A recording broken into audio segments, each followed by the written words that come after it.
Hello friends, 505 Good One শিক্ষণৰ প্ৰাৰম্ভিক পৰ্যায়ত পৰিবেশৰ গুৰুত্বৰ পৰা কিছুমান ইম্পৰ্টেন্ট প্ৰশ্নোত্তৰ মই আপোনালোকৰ বাবে লৈ আহিছো। আশা কৰো এইখিনি আপোনালোকক যথেষ্ট সহায় কৰিব। তলৰ কোনটো সামাজিক সাংস্কৃতিক পৰিবেশৰ অংশ নহয়? অপচন এ খাদ্য আৰু বস্ত্ৰ, বি মাটি শিল আৰু পানী, সি পৰম্পৰা ৰীতি নীতি আৰু মূল্য, ডি পৰিয়াল আৰু সম্প্ৰদায়। শুদ্ধ উত্তৰটো হ'ল বি মাটি শিল আৰু পানী। নেক্সট কুৱেশ্যন, পৰিৱেশৰ বাবে শিক্ষণ জড়িত হয় এ শিক্ষণৰ বাবে তাৎক্ষণিক পৰিৱেশৰ ব্যৱহাৰৰ লগত, বি পৰিৱেশৰ সুৰক্ষা আৰু সংৰক্ষণৰ লগত, সি মানৱ জাতিৰ সেৱাৰ বাবে পৰিৱেশৰ ব্যৱহাৰৰ লগত, ডি পৰিৱেশৰ জটিল অধ্যায়ৰ উদ্ঘাটনৰ লগত। শুদ্ধ উত্তৰটো হ'ল বি পৰিৱেশৰ সুৰক্ষা আৰু সংৰক্ষণৰ লগত।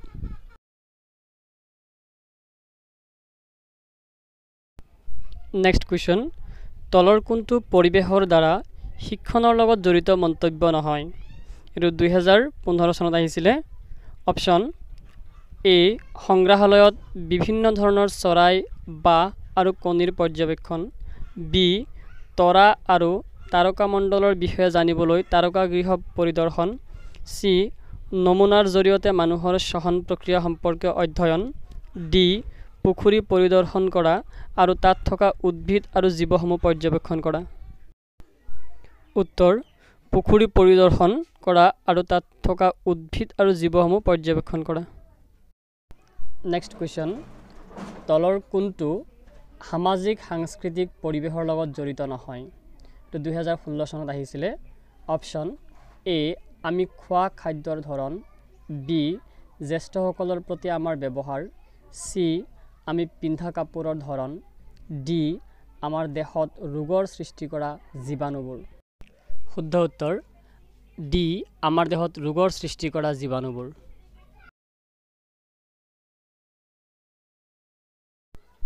নেক্সট কুৱেশ্যন, প্ৰাকৃতিক পৰিৱেশৰ দুটা উদাহৰণ উল্লেখ কৰক। 2015 চনত আহিছিলে প্ৰশ্নটো। শুদ্ধ উত্তৰ বায়ু, পানী, মাটি, শিল আদি। 2 নম্বৰ প্ৰশ্ন, প্ৰকৃতিৰ শিক্ষণৰ সম্পদৰ দুটা উদাহৰণ দিয়ক। উত্তৰ মানচিত্ৰ, নমুনা, বিদ্যালয়ৰ বাগিচা, পুখুৰী, ভিডিঅ', ছবি আদি। নেক্সট কুৱেশ্যন, পৰিৱেশ অধ্যয়নৰ 4টা বিশেষ বৈশিষ্ট্য লিখক। উত্তৰ 1 নম্বৰ ই হ'ল প্ৰকৃতিৰ মিশ্ৰণ, 2 নম্বৰ পৰিৱেশ অধ্যয়ন হ'ল প্ৰাসংগিক, 3 নম্বৰ পৰিৱেশ অধ্যয়ন হ'ল শিশুকেন্দ্ৰিক, 4 নম্বৰ পৰিৱেশ অধ্যয়নত কোনো সম্পূৰ্ণ শুদ্ধ বা অশুদ্ধ নহয়। নেক্সট কুৱেশ্যন, পৰিৱেশ অধ্যয়নৰ পাঠ্যক্ৰমৰ 4টা মূল বিষয়বস্তু কি কি?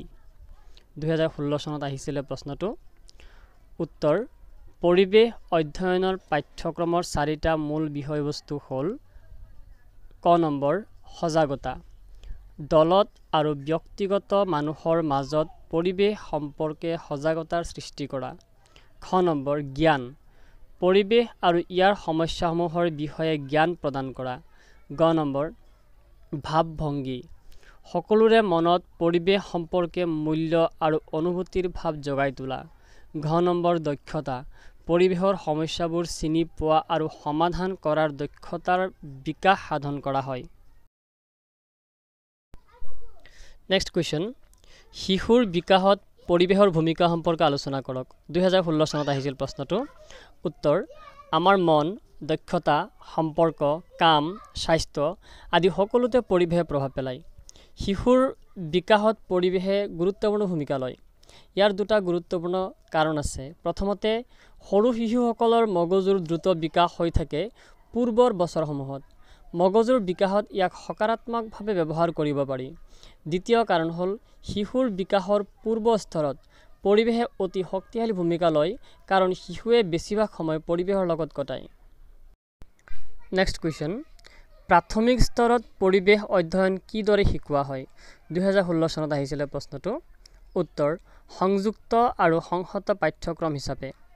পৰিৱেশ সম্বন্ধীয় যিকোনো পাঠ আৰম্ভ কৰাৰ পূৰ্বেই শিক্ষকে শিশুসকলৰ পৰিৱেশ সম্বন্ধে কিমানখিনি জ্ঞান আছে তাক পৰীক্ষা কৰি চাব লাগিব। বিভিন্ন প্ৰকাৰৰ উদ্ভিদ আৰু জীৱ সম্বন্ধে ধাৰণা জন্মাবলৈ শিক্ষকে এখন ছবিৰ চাৰ্ট ব্যৱহাৰ কৰক। প্ৰতিটো বস্তুৰ তলত নামবোৰ চিহ্নিত কৰা হৈছে। পিছত আন এখন চাৰ্ট ব্যৱহাৰ কৰক য'ত কোনো চিহ্নিতকৰণ নাই। ছাত্ৰ-ছাত্ৰীসকলক ছবি চাই তাক চিহ্নিত কৰিবলৈ দিয়ক। পৰৱৰ্তী পৰ্যায়ত এই চিত্ৰসমূহৰ পৰাই ঘৰচীয়া আৰু বনৰীয়া জীৱ চিহ্নিত কৰিবলৈ দিয়ক। লগতে সিহঁতৰ খাদ্য আৰু আশ্ৰয়স্থল সম্পৰ্কে অৱগত হওক। এনেদৰে শিক্ষকে চিহ্নিতকৰণ প্ৰক্ৰিয়া আৰম্ভ কৰিব পাৰে।